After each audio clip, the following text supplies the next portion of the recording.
Assalamualaikum warahmatullahi wabarakatuh.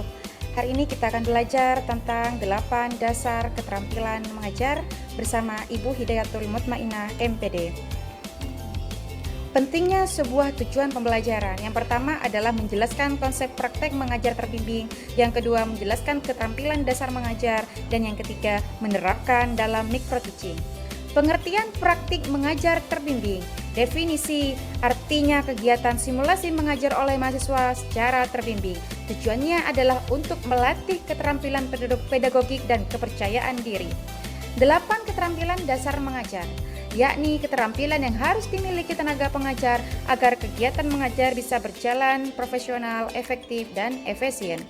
Apa saja sih 8 keterampilan dasar mengajar? 1. Keterampilan membuka dan menutup pembelajaran. 2. Keterampilan bertanya. 3. Keterampilan memberikan penguatan. 4. Keterampilan menjelaskan. 5. Keterampilan mengadakan variasi. 6. Keterampilan membimbing diskusi kelompok kecil. 7. Keterampilan mengajar kelompok kecil dan perorangan. 8. Keterampilan mengelola kelas. Mari kita simak bersama.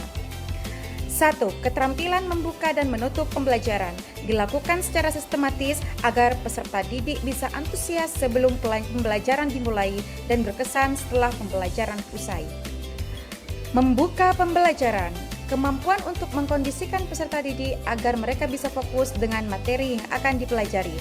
Contoh, menghubungkan antara materi yang akan dipelajari dengan materi sebelumnya atau membuat persepsi berkaitan dengan materi yang akan dipelajari. Keterampilan menutup. Penutupan pembelajaran tidak bisa dilakukan secara terburu-buru, melainkan dikondisikan terlebih dahulu. Contohnya, didahului merangkum dan melanjutkan dengan berdoa. 2. Keterampilan bertanya. Keterampilan bertanya harus dilakukan dengan baik dan dengan teknik pelontaran atau penyampaian yang tepat.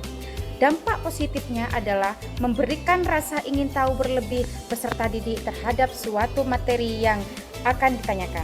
Yang kedua, melatih peserta didik untuk berani mengungkapkan pendapatnya sesuai pemahaman siswa tersebut. Yang ketiga, dapat melatih peserta didik untuk fokus. Dan yang terakhir, menciptakan komunikasi yang efektif antara guru dan peserta didik. 3. Keterampilan memberikan penguatan. Keterampilan seorang guru dalam mempertahankan kemungkinan berulangnya suatu perilaku peserta didik. Ada 2 jenis, yang pertama ada verbal dan yang kedua ada non-verbal. Pertama, penguatan secara verbal, yakni penguatan secara lisan. Contoh, memberikan pujian dan penghargaan.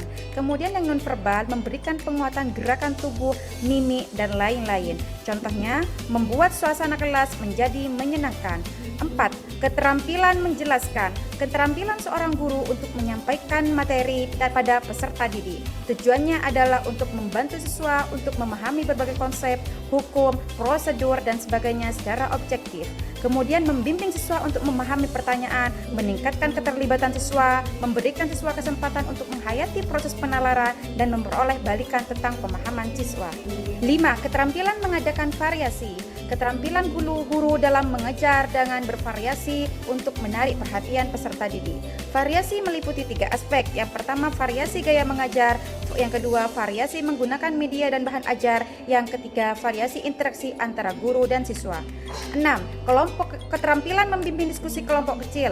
Suatu proses yang teratur yang melibatkan sekelompok individu dalam suatu interaksi tatap muka secara kooperatif untuk tujuan membagi informasi, membuat keputusan, dan memecahkan masalah. Contohnya, guru mendatangi setiap kelompok diskusi lalu memberikan arahan tentang materi atau permasalahan yang sedang didiskusikan. Arahan guru dan teori yang ada nantinya bisa membantu siswa dalam menganalisis masalah hingga diperoleh kesimpulan.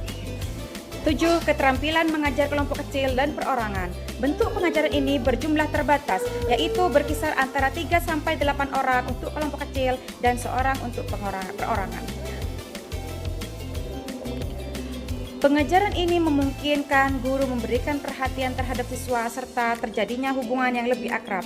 Setiap guru dapat menciptakan format pengorganisasian siswa untuk kegiatan pembelajaran kelompok kecil dan perorangan sesuai dengan tujuan, topik, kebutuhan siswa, serta waktu dan fasilitas yang tersedia. Dan terakhir adalah 8, keterampilan mengelola kelas.